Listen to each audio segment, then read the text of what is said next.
Welcome. You're tuned to the Urban Affairs program. It's time to get up for Urban Perspectives with your host, Pete Rhodes. Welcome. You're watching Urban Perspectives. I'm your host, Pete Rhodes. On this edition of Urban Perspectives, we spotlight our world-class park system, discuss your body and its rejuvenating powers, and discuss the qualities of leadership with a Minnesota original right here on Urban Perspectives. My first guest was recruited from the ATL. He is the new Assistant Superintendent for Minneapolis Parks and Recs and Division, and a highly effective leader with exceptional knowledge of operations, management, and programming. We're delighted to have J. Nicholas Williams with us here today. How you doing, Nick? Doing well. Thank you for having me. So glad that you could be here with us. So glad that you decided to come from Atlanta to the Twin Cities to be a part of this great park systems that we have here. Being one of the top park systems in the country, top park system in the country, what do you think are some of the opportunities and advantages that we have here?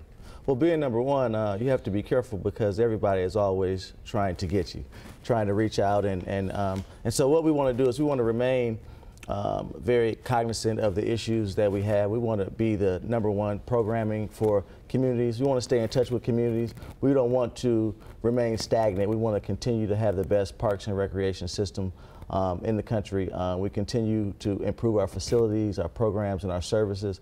Minneapolis is very diverse, and we want to make sure that we can reach all of the people and invite them to become community with us in Parks and Recreation.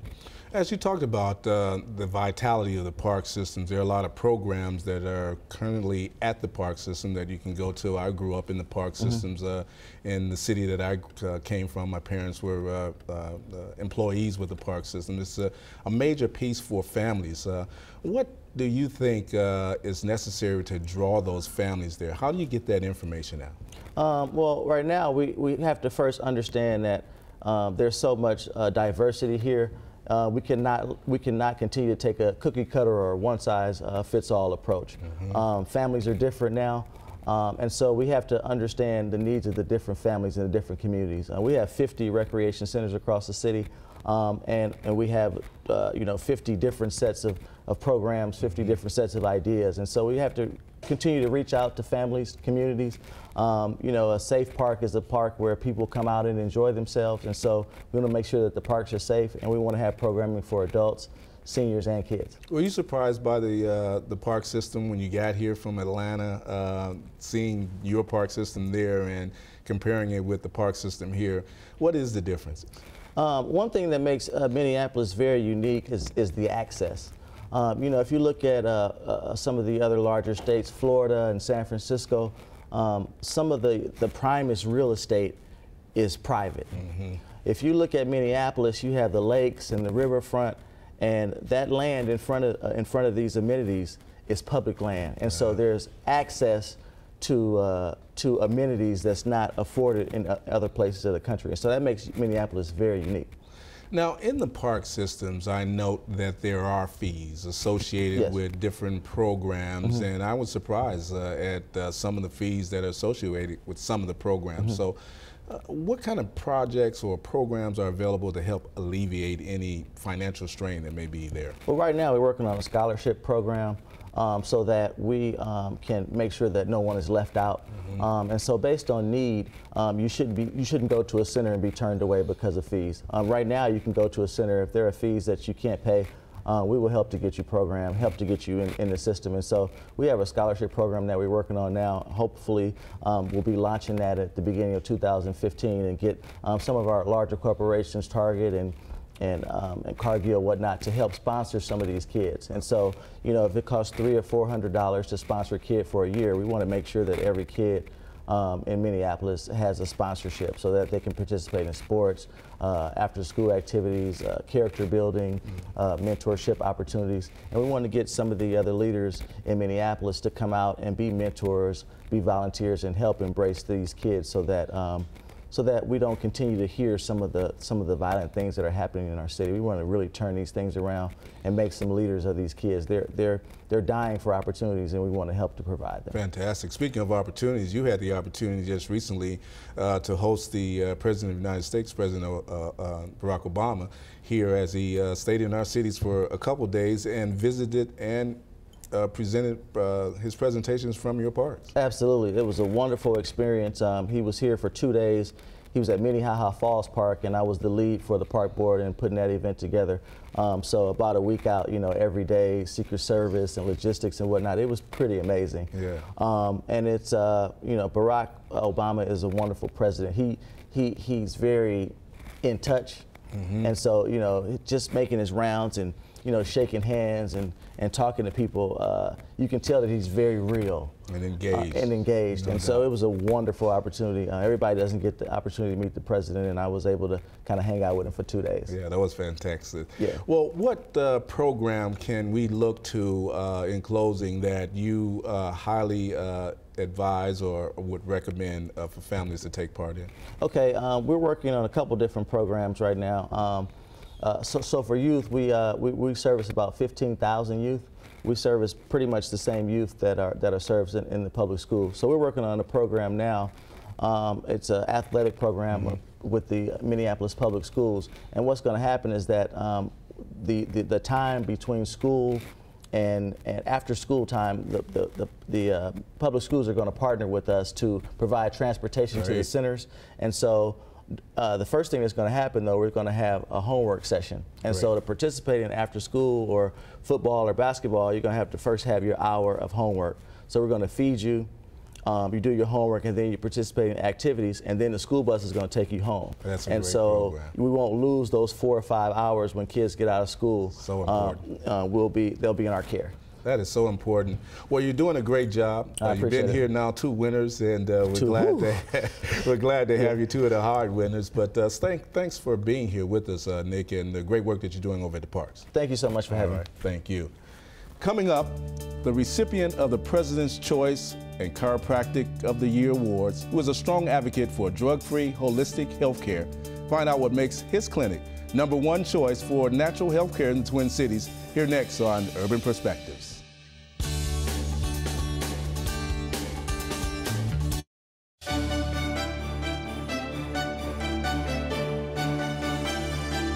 Welcome back to Urban Perspectives. My next guest is among a small number of doctors handpicked by the National Board of Chiropractic Examiners to represent chiropractic practitioners at a recent conference. He's the founder of the Cultural Chiropractic Clinic in North Minneapolis.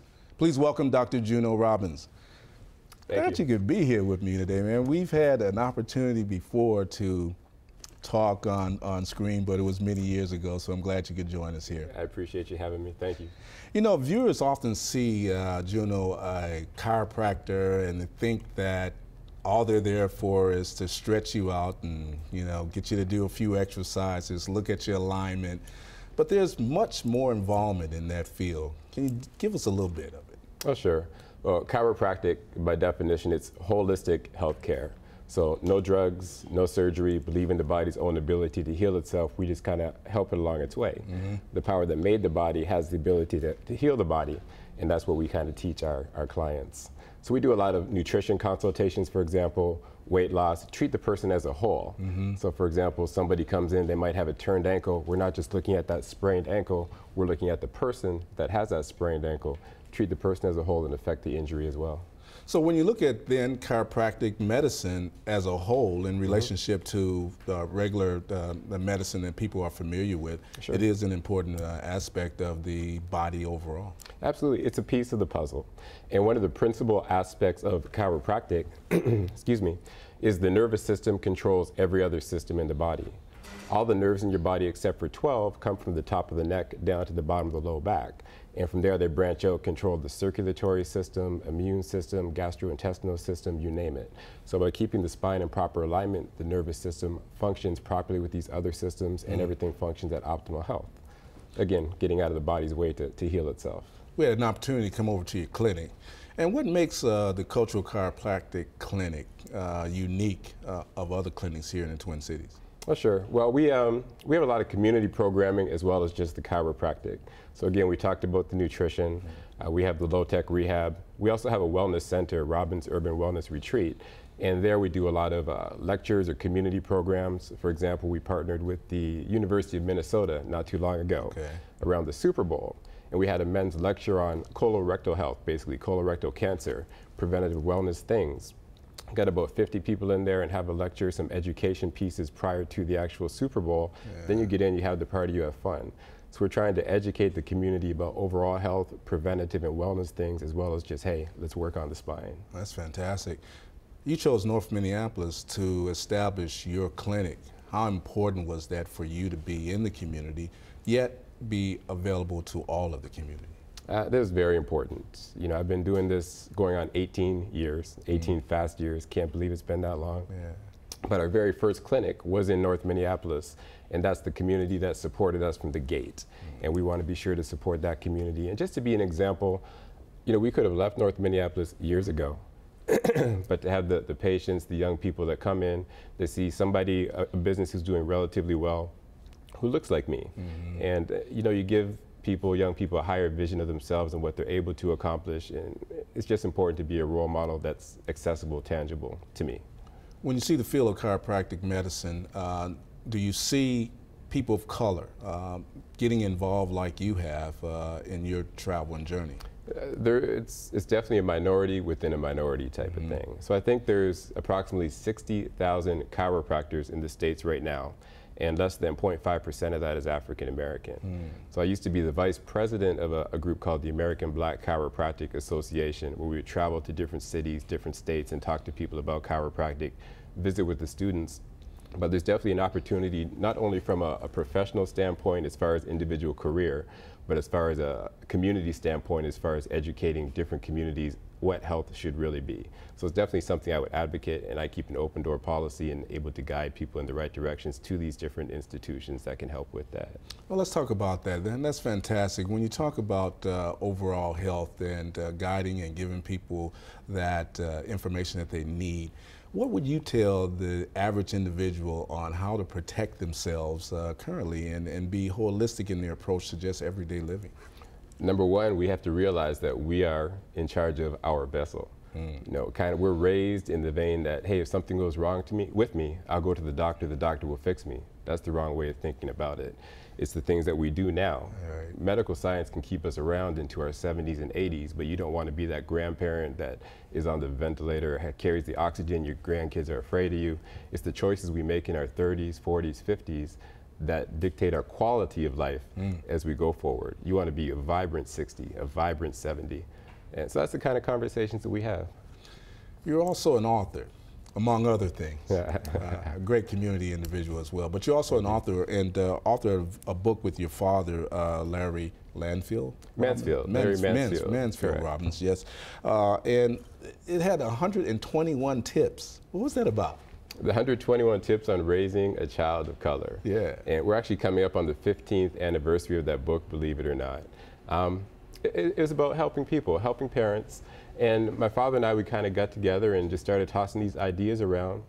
And before long, it morphed into this parenting tip book, where one page gives a simple, quick tip. Next page is a self-introspective question where the parent or the guardian asks themselves, am I really doing this to the best ability for the betterment of my child or the young individual I'm taking care of? That's great. And it was a blessing. It's a blessing. Yeah. So. Well, I want to just commend you on all the great work that you're doing over at the Cultural Chiropractic Clinic, and thank you for being part of this show today, Juneau. Oh, thank you so much for having me. All right, thank you. Stay right where you are, because weekly here on Urban Perspectives, we present Shining Stars, highlighting people, places, and events that contribute to the vibrancy of the urban community. Our Shining Star this week is a 23-year-old recording artist, engineer, producer, and songwriter, and one of the hottest female rappers in the Twin Cities. Our Shining Star this week is the Lioness.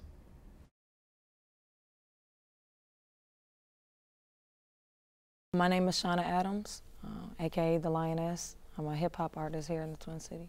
Music is my way of expressing what I feel and saying what others are afraid to say or may not have the outlet to say. Lioness, that was actually given to me by someone else. It really, it goes with my character. The lioness hunts, the lioness takes, I don't have kids, but I have a lot of nieces and nephews. The lioness takes care of their cubs. You know, the lioness is not afraid to fight or get down, and, you know, I don't look for her, but the lioness is queen. What I want people to get from my music is hope, understanding, wisdom, empowerment for women, for everyone, but especially women. because I believe we've been kept in this box, you know, and I think it's time to step out of the box now and show whatever it is that you want to say, whatever's on your mind, on your heart. Don't be afraid to say it. Don't be afraid to do it.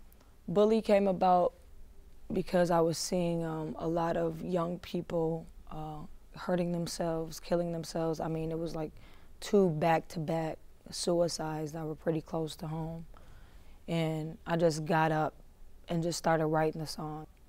Until it affects you, then you don't really care about it. We see war and different things happening all over the world, people hurting themselves all over the world, but until it happens to you, that's when you want to focus on it.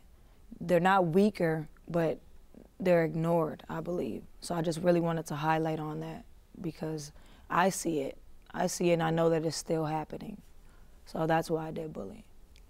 This is the Lioness, and you're watching Urban Perspectives.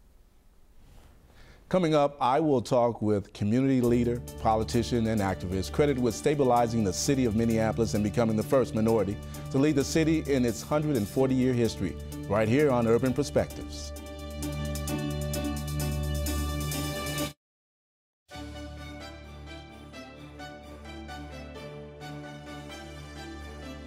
My next guest is the first female and African American who became mayor of the 16th largest market in America. She's a leader and a tireless activist for housing and public safety, among other things. Please welcome the former mayor of Minneapolis, the Honorable Sharon Sayles Belton. Sharon, hi. Thanks for being here with me. It's my pleasure. We've had the opportunity to do this before when we first started our cable network, which you were very a part of, you and Councilmember Van White and some of the others back in the day, so we appreciate it so much for having you here. Well, it's just been wonderful watching your business grow and develop, and I'm so pleased that you're still bringing the stories of the community to the public. There's a lot of things going on out there, and people need to be aware, so thank you. Oh, thank you. You know, tell us about your journey from St. Paul to Minneapolis. You've done a lot of things in between, but did you ever envision becoming mayor of Minneapolis?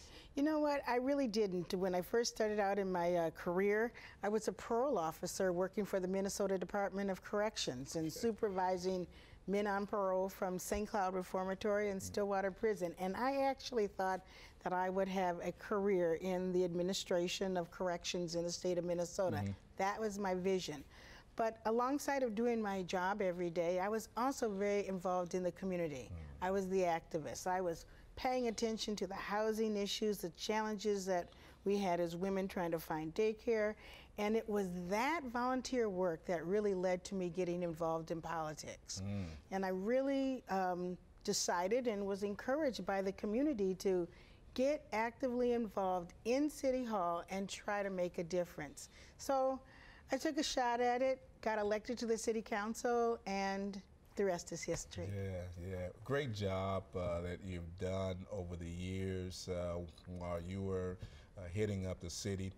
But I like the activist part of some of the things that you were doing early on and continue to do now. I know domestic violence is a major piece that you are pushing in housing. Why are those so important? Well, one of the things that I dealt with when I was a parole officer was issues of crime and violence. And so when you're getting in these conversations with women who are involved in the criminal justice system, and men too, I mean, you really understood how violence was really contributing to the dysfunction in their lives and in their families. So as a young activist, there's about 8 of us, 8 women got together, and we said, we're going to do something about domestic violence. We need to do something. There are no resources for women. There's nowhere to go. The community doesn't understand the issue. And we decided to take it on, and we created the Harriet Tubman Shelter for battered women. Yeah, we got a house from the city for $1. We got some elbow grease and some volunteers, and we put this raggedy house in good shape and then opened up our doors. And Pete, the thing that really astonishes me that I really wanted to share with you is that 25 years ago, 30 years ago, when we started that shelter, domestic violence was in the shadows. We had to hide our location. We couldn't tell anybody about where our services were. Nobody knew. It was really an underground railroad. And in a 20, 30-year span of time, as a society, we've said This issue needs to be front and center. We need to be talking about it as a community. We need to be dealing with it collectively. And I have so much pride in the role that those 8 women played and all of the people who partnered with us over the years, that we've taken this issue out of the shadows and put it into, front and center, and really making a difference in the lives of women all across the state. It's not just one shelter, it's not just 2 shelters, but there's a network across Minnesota and across the country, because people said no more. People said we're going to make a difference. People said we can put an end to domestic violence, and we're well on our way. Well, housing is coupled with that. And of course, we just are now coming out of a housing crisis. So that's another issue that you are really passionate about. What are you doing, or what do you think is being done now in that direction? Well, I will just tell you, I get a chance to travel all over the country and sometimes even around the world, and the problem of homelessness is growing. We're not tackling this problem very effectively at all. And the housing crisis with the foreclosure problem contributed to that greatly. There were people who had been, housed, who lost their homes, and who are living in cars and, living in shelters. And we've got to find a solution to that, because this Band-Aid approach is just not the way to go. And I understand that it's maybe costly, it's complex, but we've got to deal with it. You've got to find housing that people can afford. People have to be able to get jobs that are paying a living wage. They have to have access to health care. And again, people are not looking, for handouts. People are looking for a hand up. And as a community, I've learned in my activist career that if people get together, work together, we can find solutions to these problems that we right now describe as being daunting and overwhelming. You're currently over at Thomson Reuters now as VP of Community Relations. Briefly, what does that involve?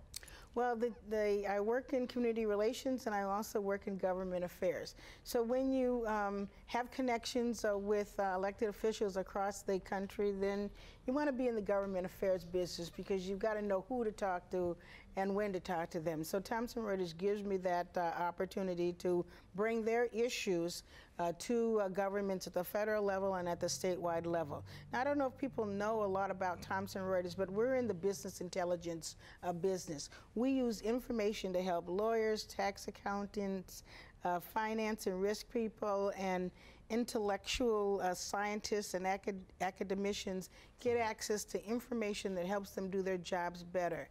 And I will tell you, there's a lot of legislation and compliance and regulatory issues that affect our business. So you want to have a smart person who knows, all the players working on behalf of the company. Right. That's the business side of it. Well, the community relations side provides an opportunity for me to bring the resources, the talent of Thomson Reuters employees to the community, and I love doing that. We're glad to have you here, and we're going to have to bring you back to talk a little bit more about some of the great things you're doing. Sharon, thank you for being here with us. It's a pleasure to see you again. Thank you so much.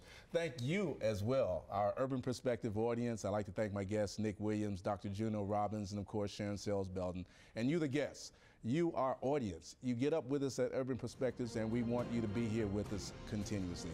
And now we're going to leave you with Photos of the Week, featuring the Bobby Z American Heart Association's 3rd Annual Celebration of Life. I'm Pete Rhodes, and I'll see you next week.